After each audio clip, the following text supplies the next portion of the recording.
sehubungan dengan masalah zikrullah bagi hati, Syekhul Islam Ibnu Taimiyah rahimahullah mengatakan zikir bagi hati ibarat air bagi ikan. Jadi kalau misalnya ada orang kok hidupnya tidak banyak berzikir, maknanya seperti ikan tidak berada di air. Bisa bayangkan ikan berada di darat seperti apa. Tapi banyak orang yang tidak menyadari kalau dia itu seperti ikan berada di darat. Dia tidak menyadari tentang kebutuhan oksigen yang harus dia hirup gitu. Dia merasa enjoy, dia tidak merasa sakit. Ada orang model begitu. Jadi kalau orang itu ngamuan, itu seakan-akan ngamuk ini adalah bagian daripada sebuah gaya hidupnya dia yang tidak akan merasa puas kalau tidak ngamuk.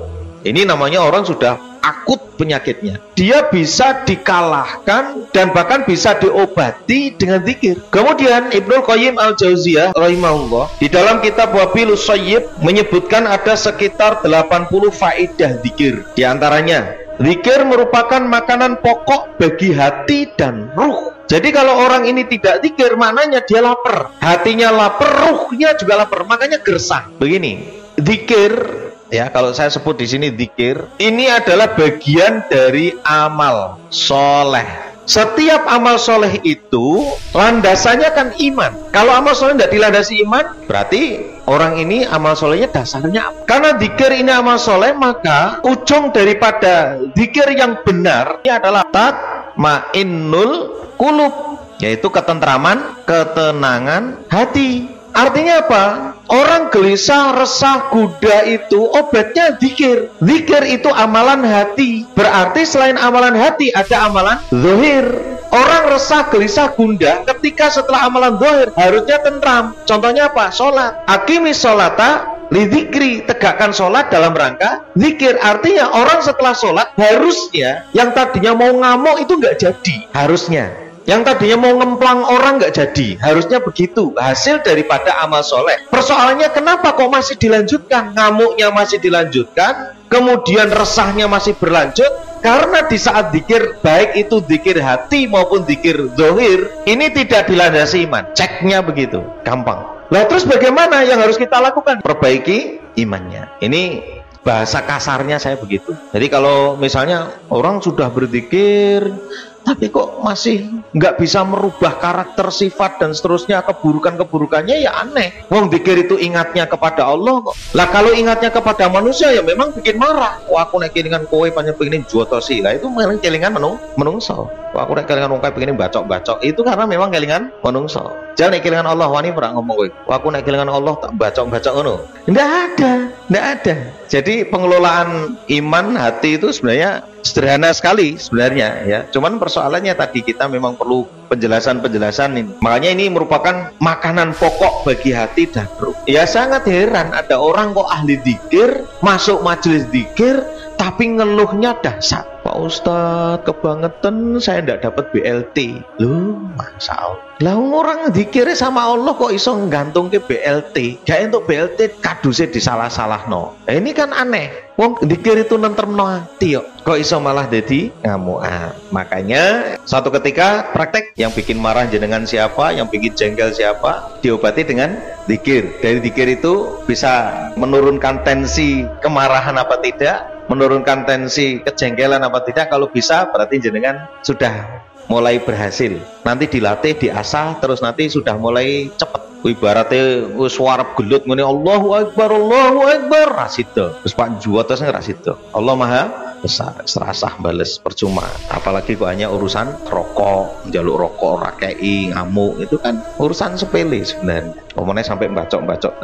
Ini pentingnya tazkiyatun nufus di situ. Zikir bisa mengusir syaitan dan bahkan bisa menundukkan. Makanya nggak heran kalau kemudian saya sering dapat kisah-kisah ketika orang, maaf ya, ketemper apa-apa lah, aku nggak ngerti, so kesurupan mau biye. Itu keluarganya cerita, gini Pak Ustadz, ini tadi saya bawa ke kiai sana, kiai ini dipesu-pesuhi, didoni, sampai bak gelut. Lah kok iso kiai kok sampai didoni karo setan? Kiai kan mestinya kan, wadah ceritane Imam Ahmad bin Hambal kan teklek wis diwedeni setan. Teklek itu loh. Nah ini orang malah kiai ini didoni. Nah, repot itu kalau sudah begitu. Maksud saya begini, jadi kenapa kok seperti itu? Contoh lain, Saya punya teman cerita, ada orang yang kerasukan jin lah, setan jin gitu. Itu dibawa ke pondok pesantren oleh kiainya sama santri-santrinya. Ditaruh di tengah, dibacakan kiai sama santri-santri. Bacaannya ya Al-Fatihah dulu, Al-Baqarah 5 ayat, ditambah ayat kursi 2 ayat setelahnya, plus Al-Baqarah yang bagian terakhir. Orangnya biasa saja, nggak ada perubahan sama sekali. Dibawa pulang, dibawa ke tempat seorang ustadz. Bacaannya sama, persis, tapi hasilnya beda. Kenapa bisa begitu? Berarti kan bukan masalah ayatnya, paham ya? Bukan masalah ayatnya, tapi pengaruh bacaan dari siapa yang membaca. Ini makanya sangat penting sekali. Kenapa kok sampai sangat berpengaruh? Orang yang satu dengan yang lain itu berbeda. Karena yang baca itu satu posisi hatinya itu bisa jadi sampai bisa berpengaruhnya kuat, itu ya selamat. Dia terbebas dari riya, terbebas dari ujub, terbebas dari keinginan-keinginan duniawi. Makanya kalau peruqyah itu, kalau bahasa saya pantang kok ngarani rego gitu ya. Apa meneh kok ngarani, wah ini nanti jenengan kesini 5 kali lagi nih. Nah, tarifnya berapa sekali pertemuan Pak? Itu tinggal lihat aja di situ. Sekali pertemuan 500.000, apa yang 5 es ketoro. Masya Allah, ini sak uang durung kok tuku herbale macam-macam. La haula wala quwata illa billah. Ini bahaya kalau sudah seperti itu. Dan ini yang bikin beda. Makanya kenapa kok ayat-ayat zikirnya tidak bisa mengusir setan? Lah dirinya ini setan. Peruqyahnya itu setan. Setan manusia gitu.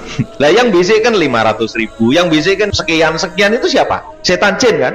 Kemudian diiyakan oleh dirinya. Berarti setan jin dan manusia berkolaborasi. Lah yang bocok ke ayat sampai kemeng ya biasa wae. Apalagi kalau sudah ada kebohongan-kebohongan. Ditanya, Ustadz, ini di rumah ini ada nggak kira-kira ya? Wah, sepodo raweruwe kok kerjani sisan gitu kan? Oh ada Bu, itu di situ tuh, di pojok situ. Tuh rambutnya agak separuh panjang, matanya itu 3, tubuhnya kuda, digawe serem sisan, ben wedi sisan, ben bayare larang sisa. Nah, itu banyak begitu. Lah terus gimana nih Pak Ustadz biar bisa pergi? Oh gampang, cari pitik yang jenggernya separuh abang separuh putih Indonesia. Wah dia golek sak kenyere ra ketemu. Wah, akhirnya ditelepon Ustadz. Gimana Pak Ustadz, ini saya belum ketemu. Saya pasrah aja sama Ustadz. Kira-kira harganya berapa? Ya udah tinggal ngucap aja 200 juta atul kebun, ya kan?